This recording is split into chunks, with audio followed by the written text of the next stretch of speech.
2024 లేదా 25లో డిగ్రీ లేదా బీటెక్ చదివారా? సాఫ్ట్‌వేర్ జాబ్ కోసం ఎదురు చూస్తున్నారా? అయితే కోడ్ జ్ఞాన్ 100 డేస్ కోర్సులో చేరండి. జాబ్ సాధించండి.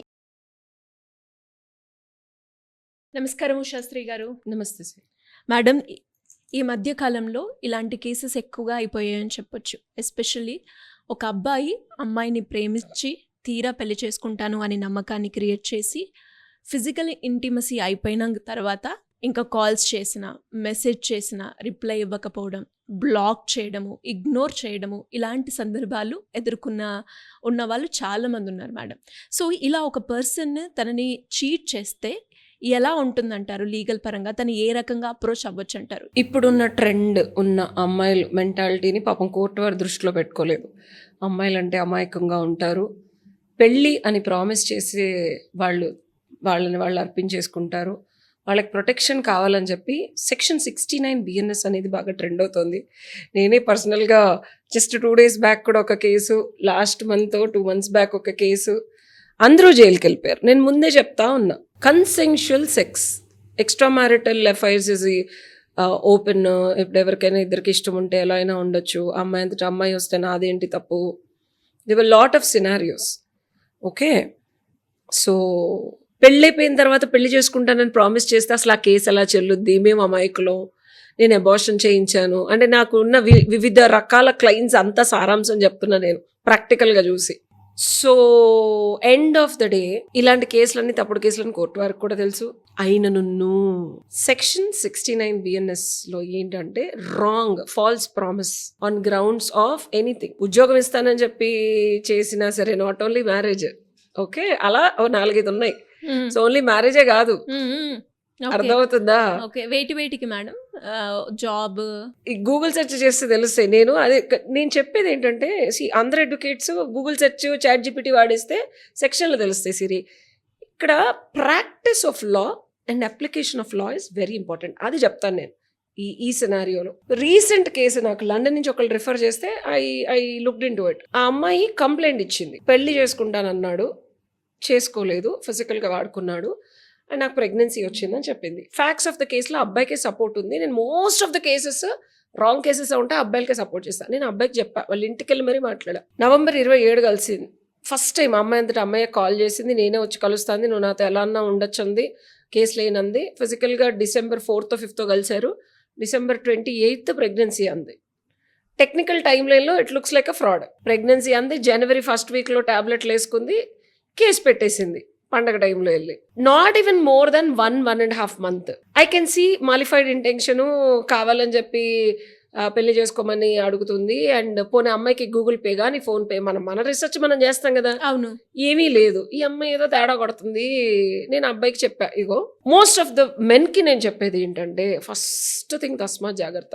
ఎవరితో పడితే వాళ్ళతో వచ్చింది కదా, యాక్సెప్ట్ చేసింది కదా, ఉంటుంది కదా, మనకి నచ్చినట్టు ఉందాం అనుకోవడం అస్సలు మంచి పద్ధతి కాదు. ఇదిగో ఇది 2వ పర్సన్ విచ్ నాకు తెలిసి జైలుకి వెళ్ళాడు, నిన్నే జైలుకి వెళ్ళాడు. అందుకే నేను ఈ వీడియో చేద్దామని. సో ఎక్స్క్లూజివ్గా నేను అబ్బాయికి చెప్పా, అమ్మాయి తప్పనే, వీళ్ళేంటి పెద్ద పోటుగాళ్ళలాగా, పెద్ద తురుంకాన్లాగా, వాళ్ళ పేరెంట్స్ కూడా. నేను అక్కడికి వార్నింగ్ చెప్తా ఉన్నాను, అమ్మ ఇది కేసు ఫైల్ అవుతుంది. ఇంకోటి, నేను అమ్మాయికి ఫోన్ చేసి మాట్లాడా, అమ్మ మీ కాస్ట్ ఏంటి?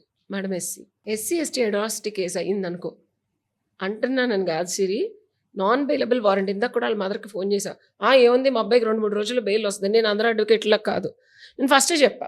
రెమెడీ ఏంటంటే, కేసు ఫైల్ అవ్వకముందు నేను అమ్మాయితో మాట్లాడి, అమ్మాయి ఏంటి జరిగింది అంటే, నిజంగానే ఆ అమ్మాయి పెళ్లి చేసుకోవడానికి ఇంట్రెస్ట్గా ఉంది. నేను నా క్రాస్ చెక్, నా కలీగ్స్ ఉన్నారు, సీనియర్ అడ్వకేట్స్ ఉన్నారు, అమ్మాయి హిస్టరీ తీయించాను. జెన్యూన్గానే ఆ అమ్మాయి చెప్పేది, వాళ్ళ పేరెంట్స్తో మాట్లాడుతుంది, మనకి ఒరిజినల్ ఆధార్ కార్డు లొకేషన్ కరెక్ట్గానే ఇస్తుంది. ఫ్రాడ్గా ఈ అబ్బాయిని ఏమి కేసు పెట్టి డబ్బులు తీసుకునే క్యారెక్టర్ అని చూసా కాదు. ఫస్ట్ అమ్మాయి అట్లా, ఫస్ట్ కేసులో అదొకటి నేను పోలీస్ స్టేషన్ ముందు చేసి ఆల్మోస్ట్ 1 million views వెళ్ళినాయి. ఈ అమ్మాయి ఇంటెన్షన్ అట్లా లేదు. నేను వాళ్ళ అమ్మకి చెప్పామా, పెళ్లి చేసుకుంటానంటుంది, ట్రై టు కాంప్రమైజ్. తప్పు చేసింది నీ కొడుకు, మమ్మల్ని అన్నం తినేవట్లేదు, మమ్మల్ని అది చేసేస్తుంది, ఇది చేస్తుంది, ఓవర్ యాక్షన్. తల్లిదండ్రులు కూడా ఏముంది కేసు పెడితే మాట్లాడితే అయిపోద్ది అనే కాంటెక్స్లో ఉన్నారు. నేను చిలక్క చెప్పినట్టు చెప్పాను 7 days బ్యాక్.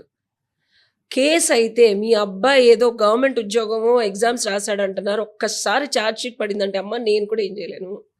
నేను ఎస్ఐ గారితో మాట్లాడా, అమ్మ 69 బిఎన్ఎస్ ఇది మీకు తెలిసే ఉంటుంది, ఒకసారి రమ్మనండి, అమ్మాయితో మాట్లాడమనండి, కాంప్రమైజ్ చేసుకోమనండి అంటే అమ్మాయితో 2 days మాట్లాడాను నేను. మేడం నన్ను పెళ్లి చేసుకోమనండి, నేను అసలు కేసు కూడా ఫైల్ చేయలేదు మేడం, విత్డ్రా చేసుకుంటా. వీళ్ళు ఓవర్ యాక్షన్ చేసి ఆ అమ్మాయిని మేము పెళ్లి చేసుకోవడం ఏంటి, మమ్మల్ని ఇసుకిచ్చేస్తుంది, మమ్మల్ని అన్నం తినట్లేదు అన్నారు. నేను నాకు ఫీజు కూడా ఇవ్వలేదు, జస్ట్ ఏదో లండన్ రెఫరెన్స్ ఏదో ఒక 5,000 ఏదో ఇచ్చారు, అయినా నేను 2 days కంటిన్యూస్ సపోర్ట్ చేశాను. సో ఫస్ట్ థింగ్ రెమెడీ ఏంటంటే సొల్యూషన్ అమ్మాయితో కాంప్రమైజ్ అయ్యి రెమెడీ చేసుకోవడం. This is the best solution which I'm good at. అమ్మాయి విన్నది, 2 రోజులు పోలీసులు ఫోన్ చేసినా సరే, మేడం మీరు చెప్తున్నారు కదా నేను పెళ్లి చేసుకుంటాను, కేసు విత్డ్రా చేసేసుకుంటాను, వచ్చి ఒక్క మాట మా పేరెంట్స్తో మాట్లాడమనండి అని. వీళ్ళు వెళ్ళాల, నేను ఊరుకున్నా.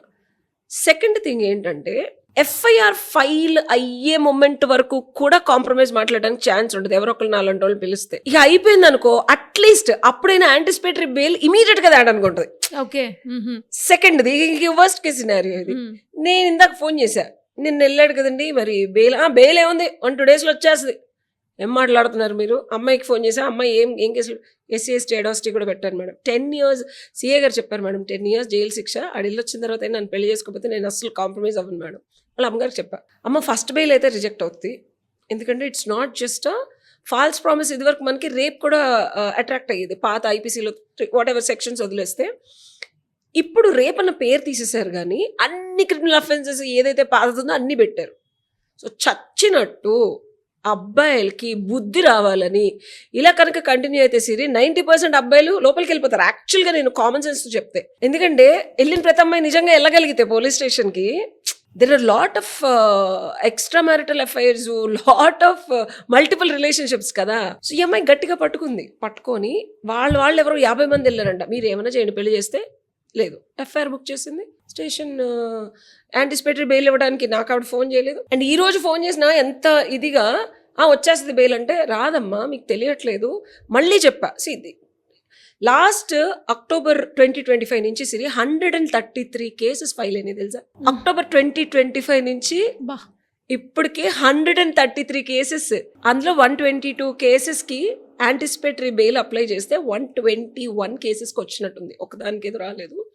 So I have an analysis because నా పని ఇది కదా, I enjoy looking it like what are the offences and how they are framed. So ఇక్కడ అబ్బాయిలకి సొల్యూషన్ ఏంటంటే anticipatory bail is one thing, immediately we can get it. అవునవును. And ఇది కూడా లేదు అంటే most of the cases quash చేసుకోవచ్చు హైకోర్టులో, ఎఫ్ఐఆర్ మీద క్వాష్ చేసుకోవచ్చు. అరే బాబు మేము ఇనిషియల్ ఈ అబ్బాయి ఏమో పెళ్లి చేసుకుంటా అంటాడు, చేసుకుని అంటాడు. బట్ నిజంగా నువ్వు పెళ్లి చేసుకుంటాను అనే ఇంటెన్షన్ ఫస్ట్ నుంచి ఉండి ఆ అమ్మాయి బిహేవియర్కో లేకపోతే మీ ఇంట్లో వాళ్ళు ఒప్పుకోలేదోనో లేకపోతే for an number of reasons ఇంకొక అమ్మాయితో పెళ్లి అయిన తర్వాత కనుక చేసుకుంటే ఇది వర్తించదు. Because under a false promise of marriage వాడుకున్నాం అని పెట్టింది. But when you have still an intention and marriage ప్రూఫ్లు కూడా ఉంది, చేసుకున్న తర్వాత కూడా పెట్టచ్చు, ఇవన్నీ ఉంటే అబ్బాయిలు సేఫ్ అవుతారు. That's where we can go for హైకోర్టులో quash. I have judgements also along with my senior. Because SC ST atrocity case కూడా మనం హైకోర్టు నుంచి క్వాష్ ఇంపాసిబుల్ కూడా తీసుకొచ్చాం. బికాస్ ఇంటెన్షన్స్ చూస్తాం మనం, స్ట్రాంగ్ మన దగ్గర ప్రూఫ్లు ఉన్నాయి. 1 month ప్రెగ్నెంట్ ఏంటి, ఏం మాట్లాడుతున్నావు, అసలు 1 month పెళ్ళి ఏంటి, నువ్వెవరో కూడా తెలియదు నాకు.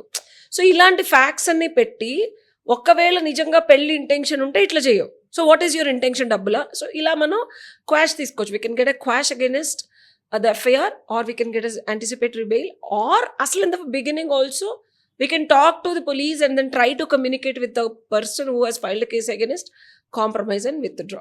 So these are the remedies. Okay. ఇంకెవరికైనా కూడా వీటికి సంబంధించి మిమ్మల్ని అప్రోచ్ అవ్వాలి అనుకుంటే ఏ విధంగా ఉంటుంది madam? You can take my appointment కింద స్క్రోల్ అవుతున్న నెంబర్స్ నుంచి, అండ్ డెఫినెట్గా మీ కన్సర్న్ ఏదైతే ఉందో అదొక చిన్న వాయిస్ మెసేజ్లో పెడితే you will have a better నా అపాయింట్మెంట్ నేను ఇచ్చిన తర్వాత better clarity on what's your problem is and a solution also. Definitely, ma'am. Thank you so much.